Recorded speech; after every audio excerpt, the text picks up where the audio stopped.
Sir, কি হয় sir এই লাশটা আপনার?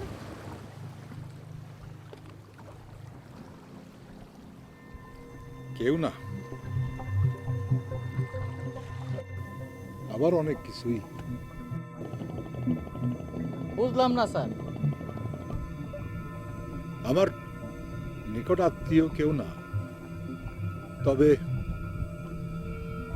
সৃষ্টিকর্তার রহস্য অনুযায়ী আমরা সবাই আদম সন্তান।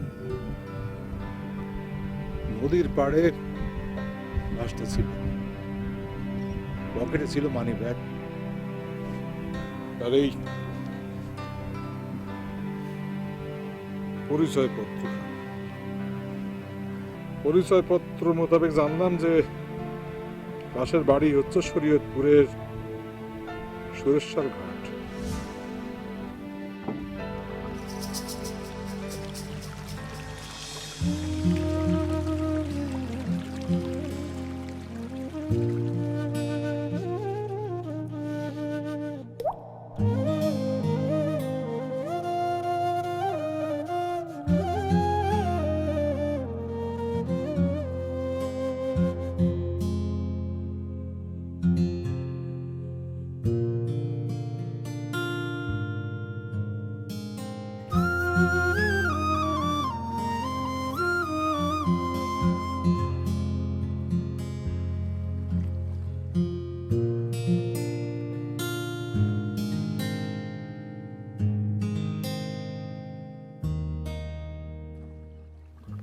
আপনি স্যার অনেক ভালো মানুষ, মহৎ মানুষ।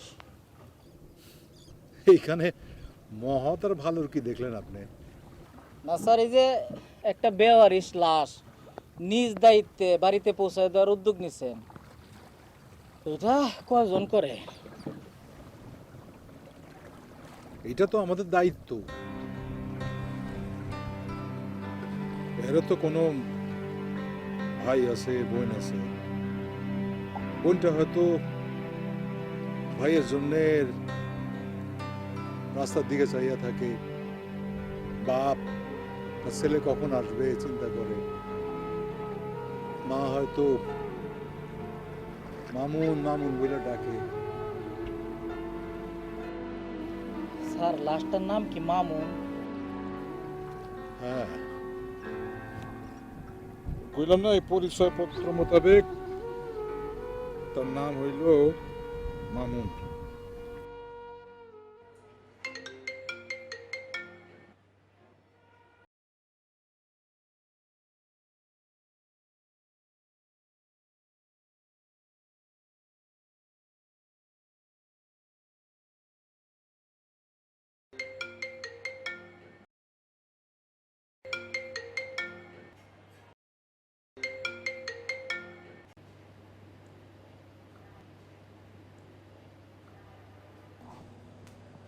আচ্ছা, রিং বাজতেছে, ফোনটা ধর।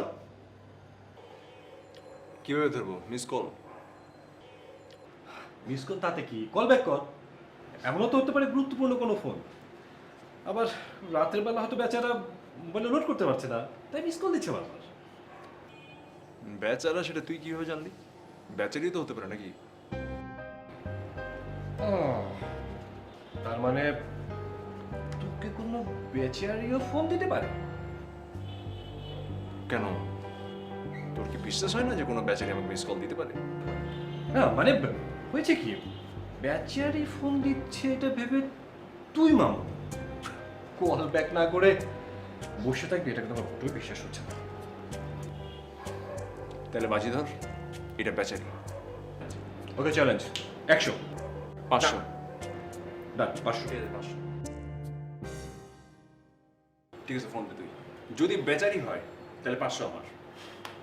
ঠিক আছে, কিন্তু জিতবো আমি।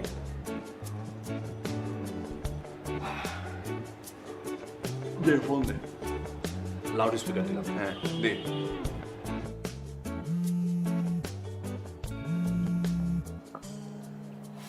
কি ব্যাপার? আমি তোমাকে কতক্ষণ যাবত মিস কলের উপর মিস কল দিয়ে যাচ্ছি, তুমি দেখতেছো না এটা? তোমার ঠিক 12টা বাজে আমাকে ফোন ফোন দেওয়ার কথা ছিল। তুমি কই ছিলে তখন? আমি কি তোমাকে কোনো কাজ ছাড়া ফোন দিছি কোনোদিন? নিশ্চয়ই তোমার কোনো খবরাখবর জানার জন্য আমি তোকে ফোন দিতেছিলাম। আচ্ছা, এখন তো আমাকে তোমার ভালো লাগবে না, তোমার লাইফে এখন অন্য কাউকে পছন্দ, তোমার এখন অন্য কাউকে দরকার, right? This is my last call. আজকের পর থেকে তোমার সাথে আমার ব্রেকআপ, আমি আর কোনোদিন তোমাকে ফোন দিব না, তুমি আমাকে ফোন দিবে না। তোমার লাইফে আমার প্রয়োজন পড়ে গেছে তো ফাইন, আজকের পর থেকে ওভার।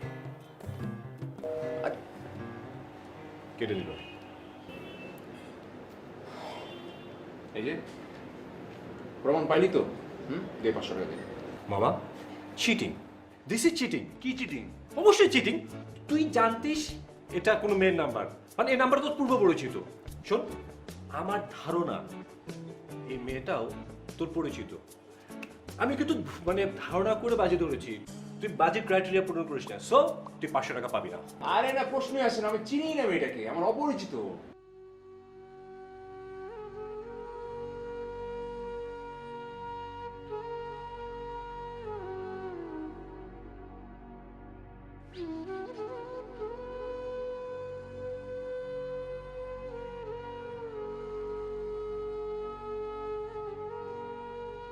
তাহলে প্রমাণ কর।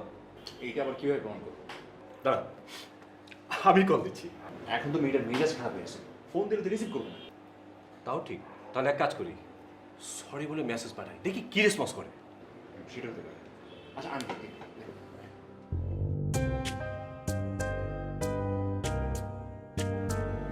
সরি।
যা ঘুমাতে যা, যা। কালকে বিকেল 5টা।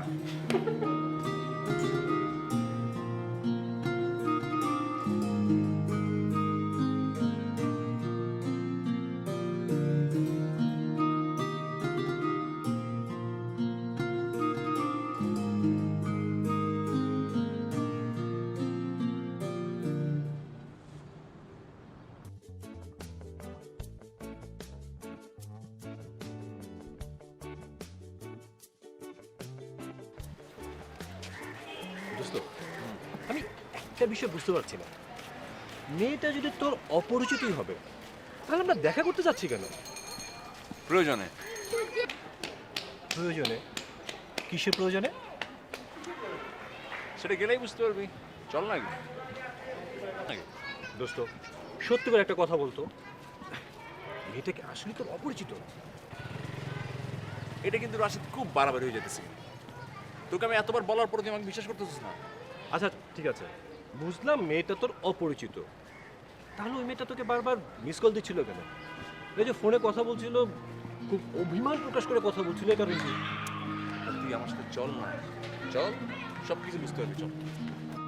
ঠিক আছে, দেখি কি সারপ্রাইজ ওয়েট করছে।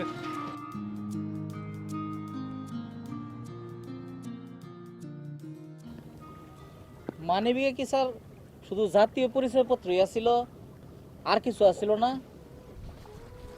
না, আরো টাকা ছিল 302 টাকা, আর একটা চিঠি। চিঠি? একটা চিঠি মনে হয় তার প্রেমিকাকে লেখা। প্রেমিকার নাম হইল মনিরা।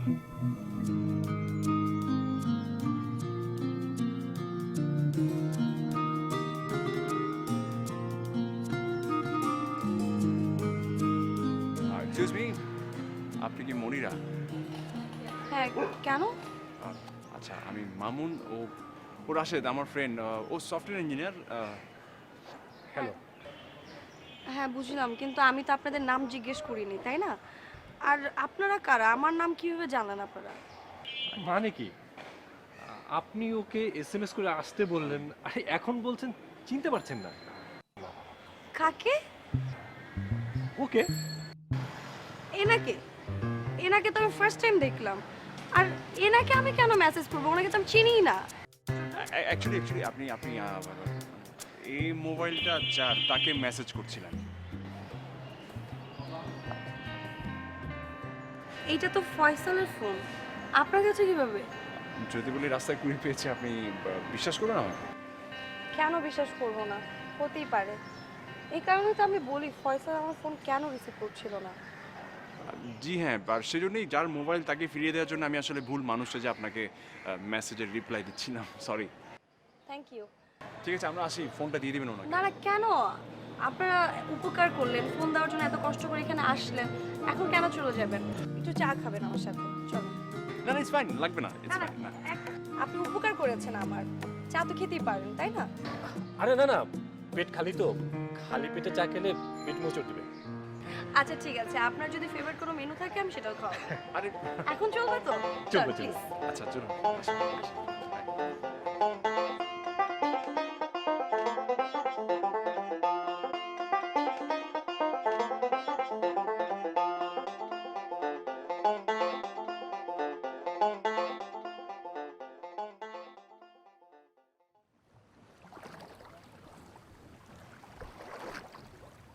স্যার,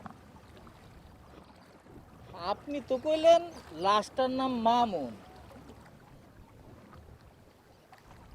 আবার আপনি যে কইলেন ওই মামুন মনিরের যে চিঠি লিখছে, ওই চিঠি তো এতক্ষণ পড়লেন নাকি? হ্যাঁ, তাই তো পড়ছি।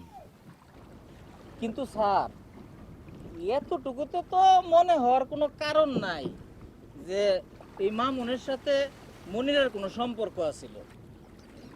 মনে হইলো তো মাত্র তারা পরিচিত হইলো। তাছাড়া মনিরের তো ফয়সাল নামে একজনের সাথে প্রেমও আছে।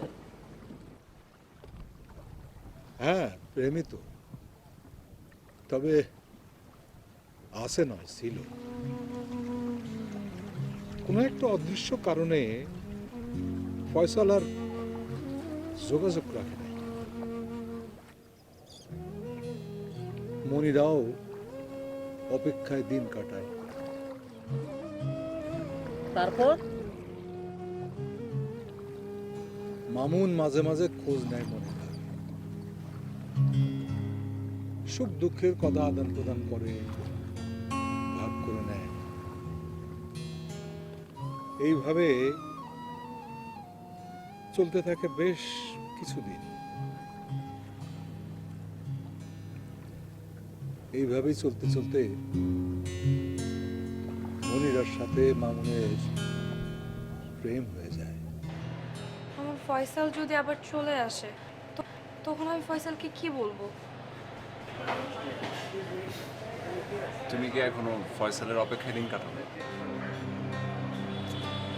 ফয়সাল অপেক্ষা দিন কাটাচ্ছি না।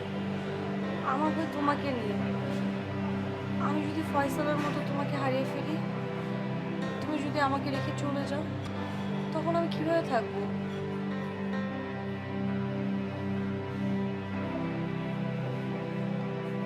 আচ্ছা, তোমার কি মনে হয় ফয়সাল কি ফিরে আসবে? না, ফয়সাল কখনো ফিরে আসবে না। কিভাবে বুঝলে? আমার ভালোবাসা খোলস হয়ে তোমাকে ফয়সাল থেকে আড়াল করে। ও তোমাকে চিনতেই পারবে না। তাই জানো না। আচ্ছা, তুমি কি যেন একটা ইম্পর্টেন্ট কথা বলবে বললাম? ও হ্যাঁ, আমি আমি তো আসল কথা বলতে ভুলে গেছি। আমি বাবা মার কাছে তোমার কথা বলেছি এবং তারা তোমাকে অনেক পছন্দ করেছে। স্পেশালি বাবা তোমার সাথে দেখা করতে চায়। এখন আমরা বিয়ে না করি, বিয়ে পরে করলাম, যখন তোমার সুবিধা হয় আমার সুবিধা হয় তখন আমরা বিয়ে করব। কিন্তু এখন ফ্যামিলি চাচ্ছে আমরা যেন কাবিনটা করে রাখি। তুমি কি একটু সময় করে আমাদের বাসায় যাবে? বাসায় যাবো কাবিন মানে এখনই? হ্যাঁ, যদি এখনো হয়। কেন, তুমি কি কোনো ভয় পাচ্ছো? সমস্যা আছে তোমার কোনো? সমস্যা না, মানে সবকিছু মিলে মনে হচ্ছে সবকিছু কেমন জানি তাড়াতাড়ি হয়ে যাচ্ছে না, মানে এত ইজিলি, মানে তোমাকে না আবার হারিয়ে ফেলে আমি। তাই না? খুব নেকা, নাটক বাদ দাও। শোনো, নেক্সট ফ্রাইডেতে দুপুরবেলা তুমি লাঞ্চ করবে। আপা আমার সাথে তুমি আমাদের বিয়ের ব্যাপারে কথা বলবে আর তুমি আড্ডা হবে। ঠিক আছে? ঠিক আছে, আগামী শুক্রবার। প্রমিস?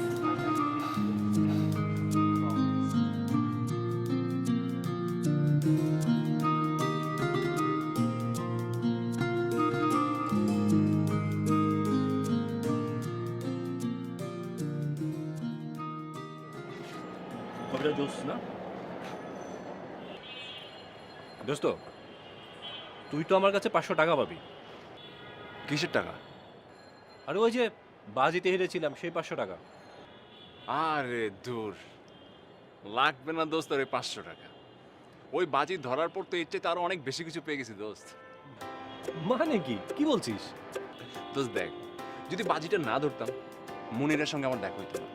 আর মনিরের সঙ্গে দেখা না হইলে মনিরকে তো আমার লাইফে পাইতাম না দোস্ত। 500 লাগবে না। সেটা অবশ্য ঠিক আছে, দেখতে হবে না বাজিটা কে ধরেছে। আচ্ছা, ওরা আর কিছু বলেছে নাকি?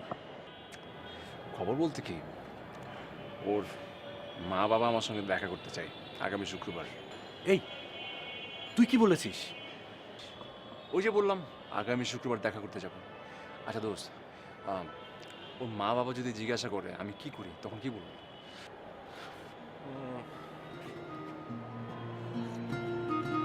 বলবি ব্যবসা করিস, স্বাধীন ব্যবসা, কারো তো দাসত্ব করিস না।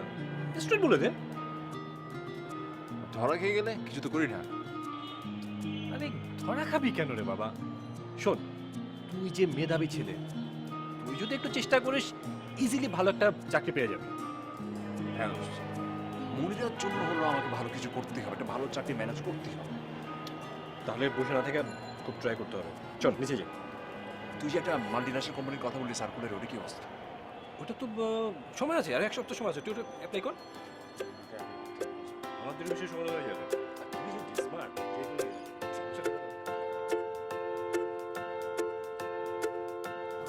দিন গুনছি কবে আসবে শুক্রবার, আর ভাবছি মনিরার বাবা মাকে কি পরিচয় দেব আমার। তারপর চিঠিটা অসমাপ্ত, এরপর আর কিছু লেখেনি মামুন। ওহো স্যার, নৌকার পাটাতনে তো রক্ত লেগে গেছে। এটা কেমনে বাঁধছেন? ভালো করে বাঁধেন নাই? পলিথিন দিয়ে পেছেন নাই? না আরে ভাই, আমি তো এসব কাজ করি না, ঠিক অভ্যস্ত না, তাই হয়তো। এই জন্য তো কই একেবারে গন্ধ হয়ে গেছে। স্যার, এই একটু আতর সুগন্ধি না দিলে নৌকা চালানো সম্ভব না। ঠিকই বলছেন, এখন তো আমারই কেমন জানি একটা গন্ধ গন্ধ লাগতেছে। কি করি কন্ত? জি স্যার, ওই ওই যে সামনে স্যার একটা বাজার আছে, চলেন ওইখানে দাঁড়ায়া নৌকাটাও একটু ধুয়ে ফেলাই, আর আপনি একটু আতর সুগন্ধি কিনে আনেন, ওইটা দিয়া পরে আমরা আবার রওনা করবো। ঠিক আছে, তাই করেন। একটু নামাও দরকার। আপনার তো মনে হয় ক্ষুধা লাগছে। চলেন ওই যে ঘাটে।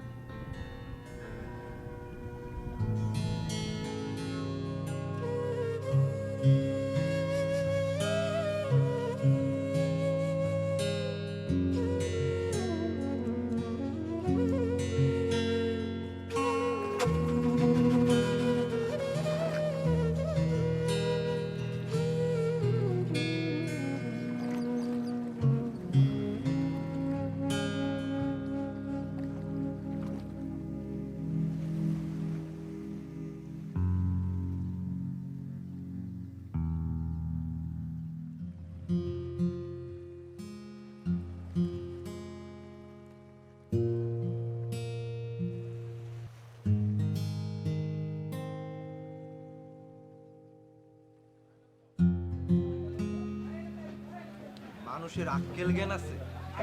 আরে একটা মানুষ মারা গেছে, মইরা পয়সে গেছে, তারে নিয়ে বাজারে হাঁটাহাঁটি করার দরকার আছে? কবর দিয়ে দে। তুই কথা কইস না তো, আমার তো গন্ধে বমি আসতেছে। আচ্ছা, লাস্টটা তো মনে হয় যে গলে গেছে একবারে, না? তা পয়সা গইলে যাব না? যে গরম, এই গরমে তো গাছপালা শুকিয়ে কাঠ হয়ে যাইতেছে, আর তো কোথায় সেটাই মানুষ। আচ্ছা, লাস্টটা মহিলা না পুরুষ এটা জানাস কিছু? মহিলা না পুরুষ? তুই যা, তুই যে এই দেখে মহিলা না পুরুষ, গন্ধে কাছে যাওয়া যাচ্ছে না, মহিলা না পুরুষ। এতক্ষণে পয়সে চেহারা চুয়ার সব নষ্ট হয়ে গেছে। চল, দেখে লাভ নেই, থেকে লাভ নেই। আরে তুই গন্ধে থাক, তুই আয়। আরে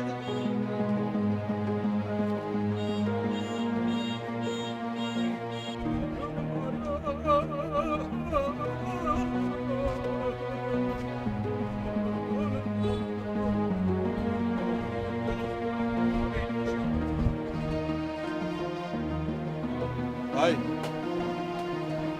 আপনার দোকানে কি ওই আতর, বা গোলাপ জল, আগরবাতি এগুলো হবে? হবে। দেন তো একটু, এক প্যাকেট করে।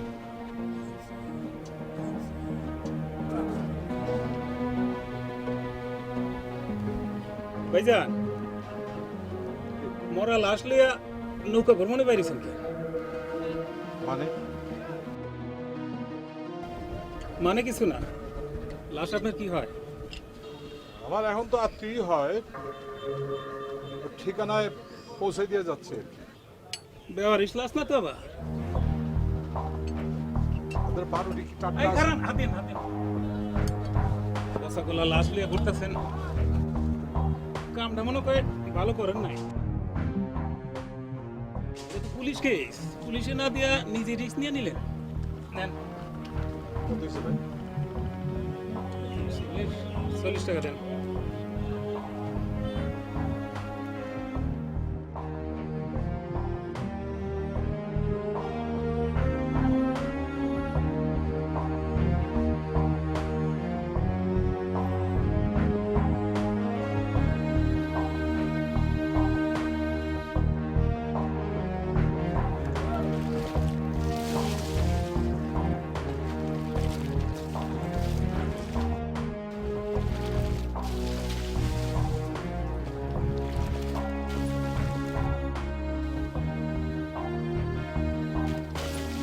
এরকম নাক ধরে তামসা না করে একটু সহযোগিতা তো করতে পারেন নাকি?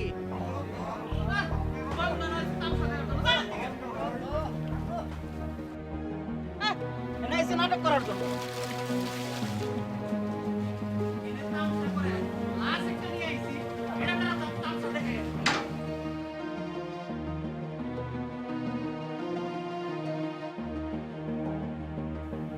কি কি হয়েছে কি? আর স্যার কোয়েন না, এর লাশ দেখে তার কাছে মনে হইতেছে একটা তামসা, নাক ধরে এনে নাটক করতেছে। আরে সবাই তো সমান না, তো রাগ করলে চলে না কেন? পাইছেন স্যার সবকিছু? ওটা দাও, ছিটাও আগে। জি স্যার।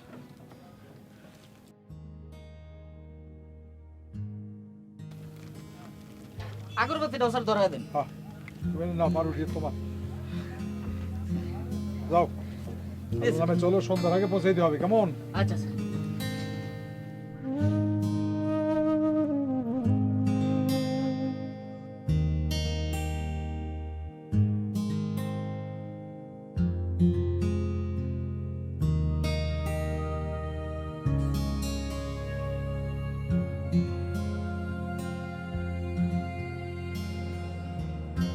একই জলেই জন্ম নিয়ে ভাগ্য তোরি গেলাম বে,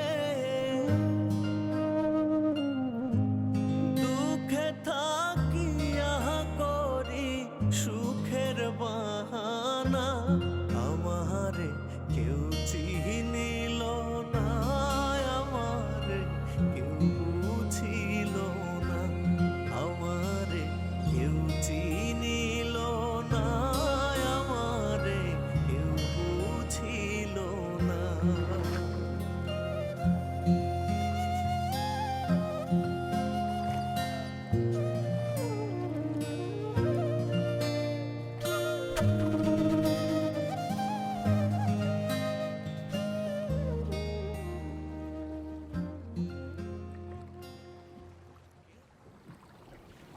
আচ্ছা মাঝি ভাই, জি স্যার।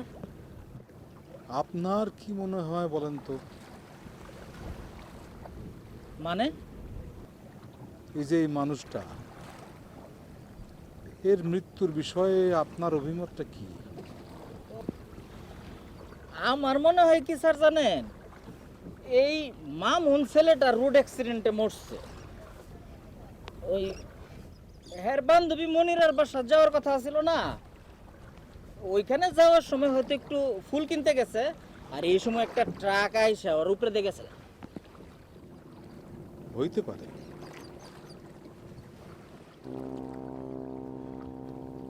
কিন্তু তাইলে এই লাশটা নদীতে কি করে আসলো?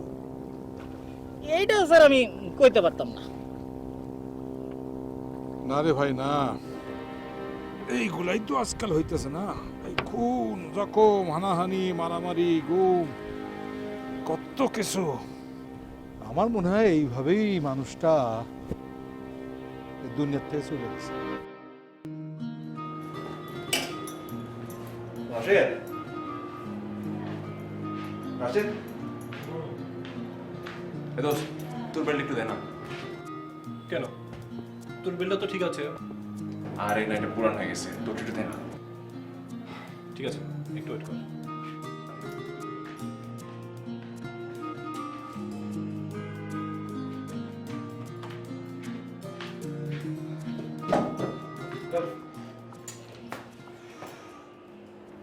আচ্ছা, কোন রাস্তা দিয়ে যাবি? ওই যে রহিমের দোকানের সামনে দিয়ে। ভালো বুদ্ধি করেছিস। রাস্তাঘাটে যেই পরিমাণে জ্যাম, তার চেয়ে রহিমের দোকানের সামনে একটু নিরিবিলি পাওয়া যাবে। সেটাই চিন্তা করতেছি। দোস্ত, মুনিরার জন্য কেনা গিফটগুলো একটু সাবধানে নিয়ে যাস। বুঝিস তো রাস্তাঘাটের যে অবস্থা, কখন কি ঘটে যায়। হ্যাঁ, ওর আংটিটা পকেটে, আচ্ছা, আর চেনটা মানিব্যাগে নিয়েছি, আর শাড়ি তো এসে আমার সাথে। So brilliant. দোয়া করিস। আচ্ছা, ঠিক আছে। দোস্ত, এই টাকা পয়সা কিছু নিয়েছিস? কেন বলতো? না মানে ধর ওই পক্ষ বিয়ের কথা বললো, কাবিনের কথা বললো, টাকা ছাড়া কাবিন কিভাবে হবে বল? আমি সাথে ক্যাশ নিয়েছি বুঝছিস, 30,000 মতো তো নিয়েছি জুতার ভেতরে। বুদ্ধিমান। আরে এই জন্যই তো বলে তুই একটা ট্যালেন্ট ছিলে। দোয়া করিস দোস্ত। আচ্ছা, যাস।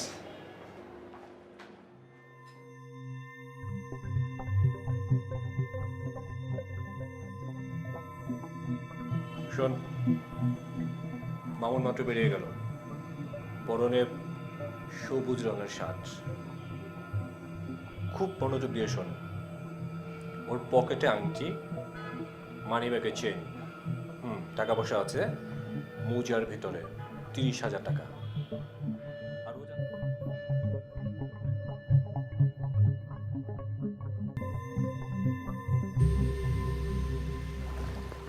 স্যার এটা কি কইলেন, পুরাই আমার কাছে গাঁজাখুরি লাগতেছে। তাই বললেন নিজের বন্ধুরে? স্যার আপনার কি মনে হইতেছে যে মাইরা লাশটা নদীতে ফেলাই দিছে? হ্যাঁ, আমার তো সেটাই মনে হয়।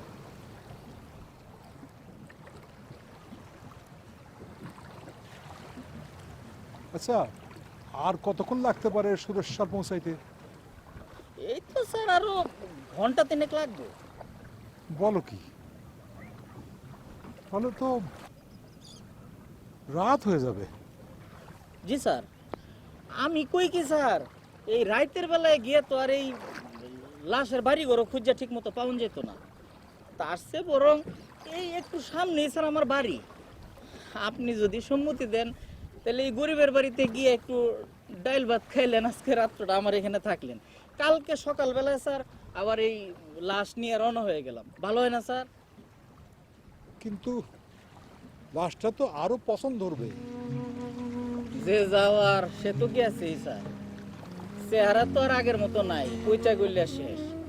এখন একমাত্র হাড্ডি গুড্ডিটা যদি আত্মীয় স্বজনের কাছে দেওয়া যায় তাইলেই হইল।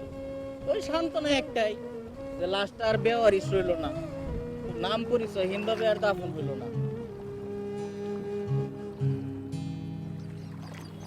তোমার কথায় কিন্তু যুক্তি আছে। স্যার আপনি যদি অনুমতি দেন তাইলে কি নৌকাটা আমার বাড়ির দিকে নিয়ে যাব? ঠিক আছে। Thank you sir.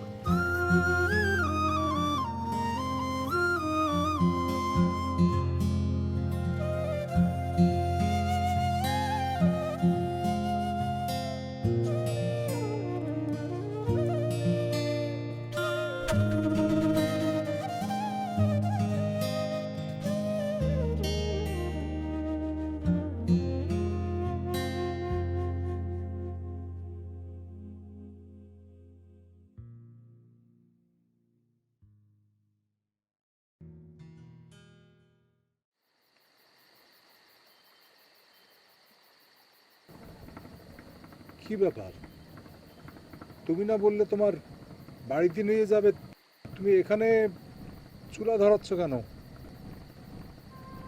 স্যার এইটাই আমার বাড়ি। এইটা বাড়ি মানে?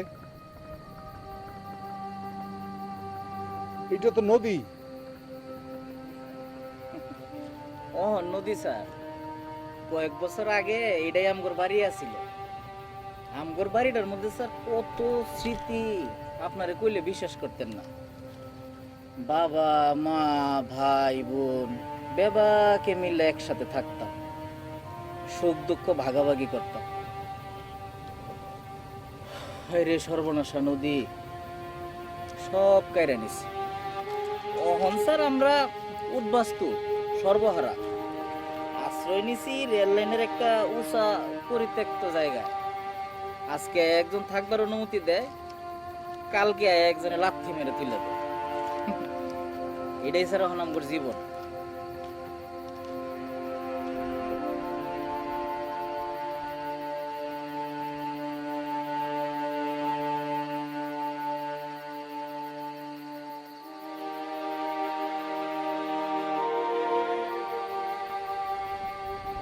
তোমার জীবন তো তাইলে অনেক কষ্টে। জি স্যার, আমার আর এই লাশের মধ্যে কোনো পার্থক্য নেই। আমরা দুইজনই বেওয়ারিশ, একজন মৃত আর আমি জীবিত।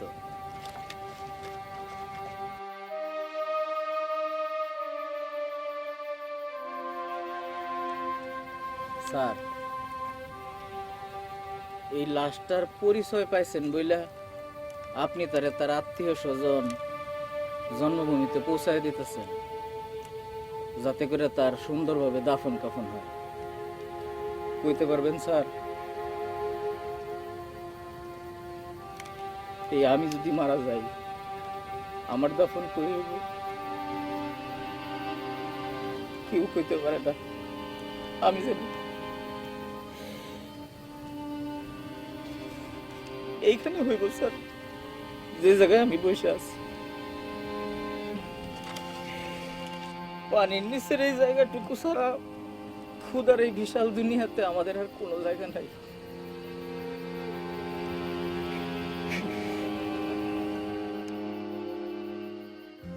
মায়ার জগৎ সংসারে সবাই থাকে দূরে দূরে,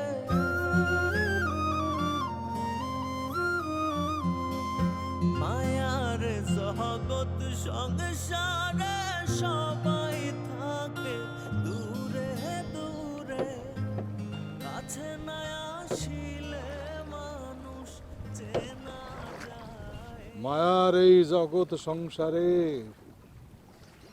সবাই থাকে দূরে দূরে। আরে মানুষ,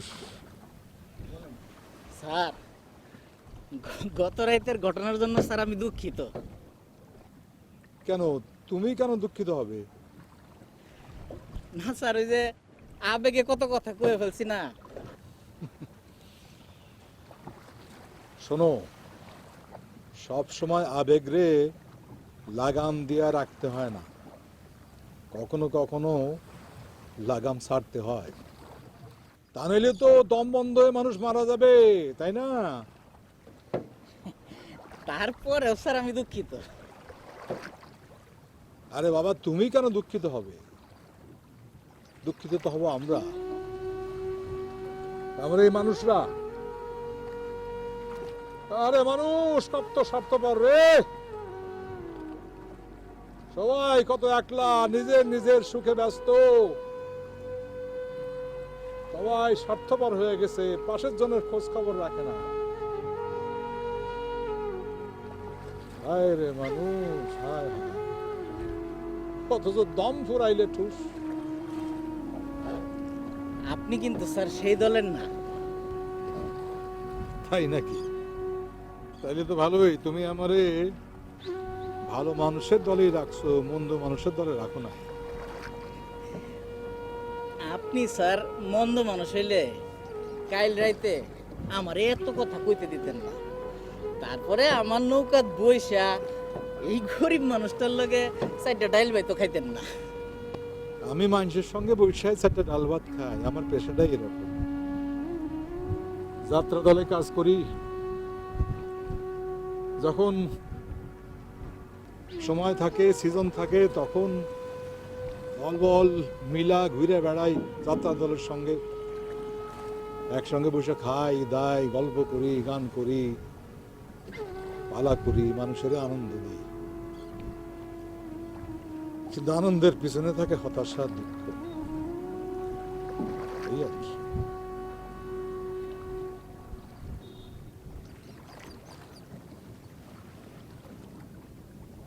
আচ্ছা, ওই যে ঘাটটা দেখা যায়, ওটা কোন ঘাট? স্যার এইটাই তো সুরেশ্বর ঘাট। তাই নাকি? জি স্যার। ও, তাহলে তো এসে গেছি।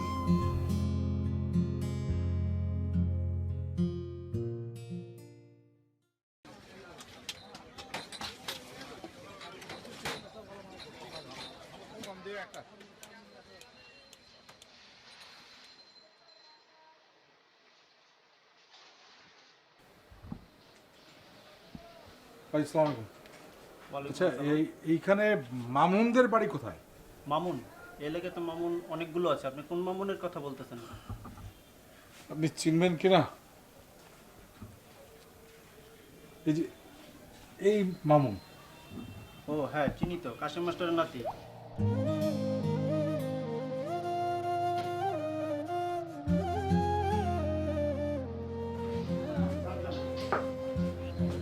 চাকা হয়েছে? চলো। বাড়ি পাইছেন? আরে বাড়ি পাইছি, ভ্যানও পাইছি, এই 5 মিনিটের রাস্তা। আসো আসো, দাম দিছো?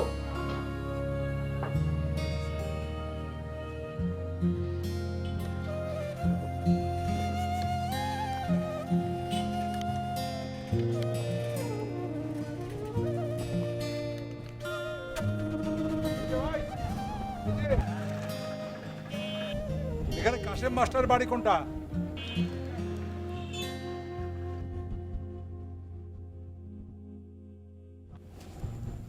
জি, কাশেম মাস্টার আমার দাদা হয়, কি জানতে চান বলেন?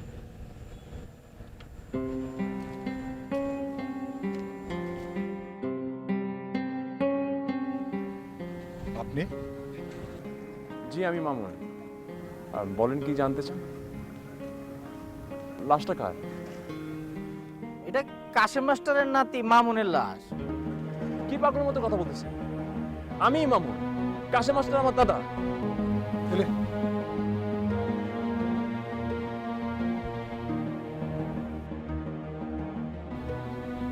এটা কি? আরে এটা তো আমার পরিচয়পত্র, আপনি পেলেন কিভাবে? ওই লোকটার পকেটে মানিব্যাগের মধ্যে ছিল এই জাতীয় পরিচয়পত্র। দেখি মানিব্যাগটা দেখি।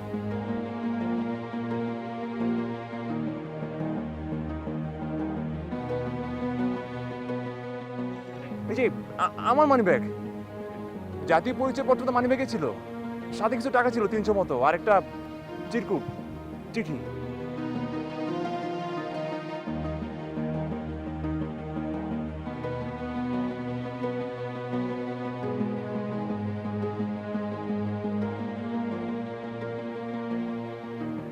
হাইজ্যাক হয়েছিল, অনেকদিন খুঁজছি পাই নাই, হারাই ফেলছিলাম পরিচয়পত্র। তাহলে কি লাশটা হাইজাকারের? লাশ দেখলে চিনতে পারবো। চেহারার চিহ্নের কোনো পাও নাই, বিকৃত হয়ে গেছে, পছন্দ উঠছে। আমরা তো ভাবছিলাম এর পরিচয়পত্র মোতাবেক ওর বাড়ি হচ্ছে এই সুরেশ্বর, কিন্তু এখন তো কি আর করা, তাহলে আমরা চলো যাই, ঘোড়ায় নিয়ে চলে যাই। না না যাই সে ঘোড়া। কি, কোথায় যাবেন এই ভর সন্ধ্যাবেলা? লাশটা মিথ্যা হোক, কিন্তু আপনারা তো আমার প্রতি দরদি হয়ে এই লাশটাকে আমার বাড়ি পর্যন্ত নিয়ে আসছেন। আমার বাড়ি চলে, একটু বিশ্রাম নেন, খাওয়া দাওয়া করেন, পরে যাওয়ার চিন্তা করা যাবে। স্যার এটা মেনে লন, এই রাতের বেলায় যাওয়া ঠিক হইব না। এই লাশ নিয়ে কি কি করবো? আমরা থানায় রিপোর্ট করতে হবে আগে। যদি ব্যবহৃত লাশ, আগে ময়নাতদন্ত করে জানতে হবে কি ঘটেছিল লাশের সঙ্গে। পুলিশ বিষয়টা দেখবে, আমরা পুলিশকে জানাই, আর লাশের পরিচয়টা তো বের করতে হবে কার লাশ। আসুন, অসুবিধা নেই, আমি দেখছি। তাহলে থানায় যাই। জি স্যার। আচ্ছা চিঠির এই যে মনিরা, ও সঙ্গে তো দেখা করার কথা ছিল শুক্রবার ওদের বাড়িতে, সে কি কোথায় মানে? সেদিনই আমার সঙ্গে মনিরার বিয়ে হয়। আমি তো গ্রামে বেড়াতে আসি মনিরকে নিয়ে, মনিরা বাড়িতেই আছে। আসেন দেখা করা যাবে, আসেন। মায়ার জগৎ সংসারে সবাই থাকে দূরে দূরে, কাছে না আসিলে মানুষ চেনা যায় না। একই জলেই জন্ম নিয়ে ভাগ্য তরি গেল